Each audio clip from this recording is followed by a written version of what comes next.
Hello YouTube and welcome back to another sensor spotlight. Today we're going to be taking a look at the property sensor.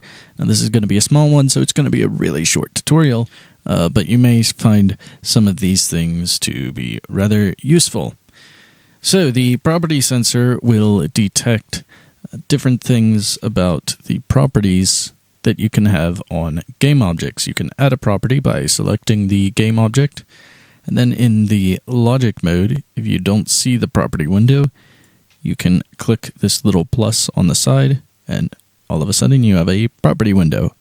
And you can just add a game property, you can change the name of the game property, you can change the type of the property, you can set its value, choose whether you want to debug it or not, and you can also delete it. So the property sensor has a couple of functions. It can detect when one of these properties is changed, whenever one of those properties is in between two values, whenever a property is not equal to a value, or when it is equal to a value. So taking a look at the example here, I have a enemy cube which is in purple, and I have our player cube which is orange. I have a gun on the player and an empty that spawns a bullet whenever you press spacebar. The enemy player has a collision sensor. He's sensing a collision with the property bullet, and when that happens, he subtracts 1 from his health. The property sensor is then detecting whenever his health is equal to 0, and whenever that happens, he ends the object. So if we play the game, I can hit the spacebar to shoot a bullet at our enemy, and then whenever his health reaches 0, he disappears. Since I am simply subtracting from the property health, if I want to change how much health this enemy has, I just need to change the value of the health property. So you can see here on the enemy, I have a health property. It is an integer, currently at 10. I can change that to 1, and whenever I play the game, it's just a one-hit kill. Okay, so now let's go ahead and take a closer look at the sensor. Okay, so here we are looking at the property sensor, and as always we can see it as all of the standard sensor buttons, and we also have a drop-down list here which is evaluation type. We have a property field and we have a value field. Now the value field is only there for the equal and not equal modes.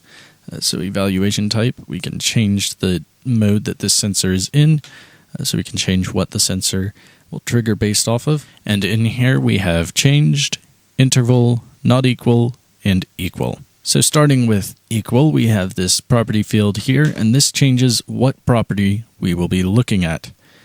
And you can just click this and it will automatically bring up a list of the properties that are on this object, currently only health, so I can click that. And then we have the value field, and this changes what value this property has to be at in order to set the sensor to positive. So for example, if I put in a value of 1, that means that the health property will have to be equal to 1 before it will trigger the sensor. Otherwise it will not trigger the sensor. Next mode we have is not equal, and this is exactly the opposite of equal. This will only trigger the sensor whenever the property is not equal to the value. So for instance, with a value of 1, that means that this property would have to be something other than 1 in order to trigger the sensor.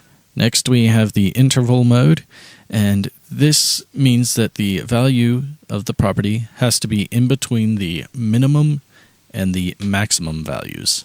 So for example, if I have a minimum of 1 and a maximum of 10, that means that in order for this sensor to be positive, the property has to be in between 1 and 10. So for instance, if the number was 12, that would not set the sensor to positive. Next we have the changed mode, and this just detects whenever the value of the property has been changed. So for instance, if elsewhere in this object I told the object to subtract from health, I could then use this sensor to detect when my health has changed. So if it was at 12 and I had a property actuator that set this down to 10, this would then set the sensor to positive and trigger the controller, and then immediately after that would set the sensor negative.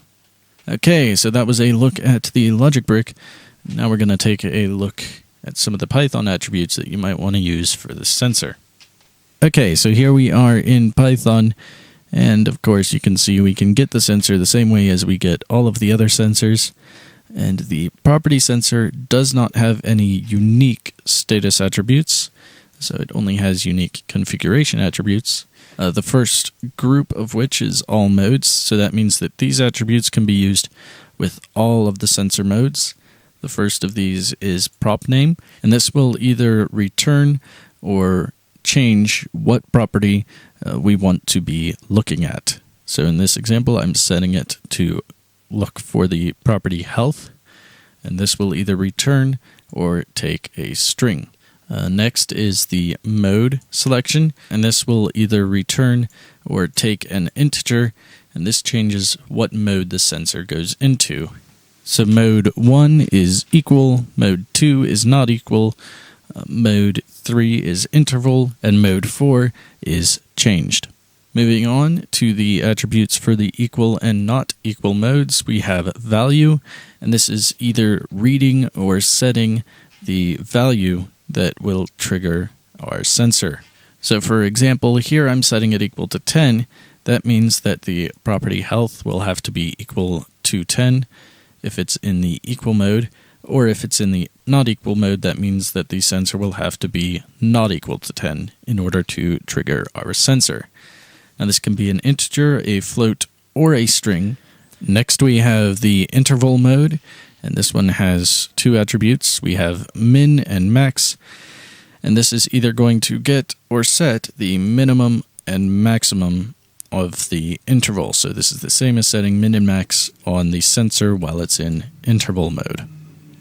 And so like I said, the property sensor is a really simple sensor as far as the Python attributes, so there's not really a lot to explain here. So if you have any questions, feel free to leave them in the comments section down below. I'd be more than willing to try and help you out. If you'd like to suggest a future tutorial, not a sensor spotlight, there is a link in the description for that as well. You can also see a written description of all of these attributes in the description.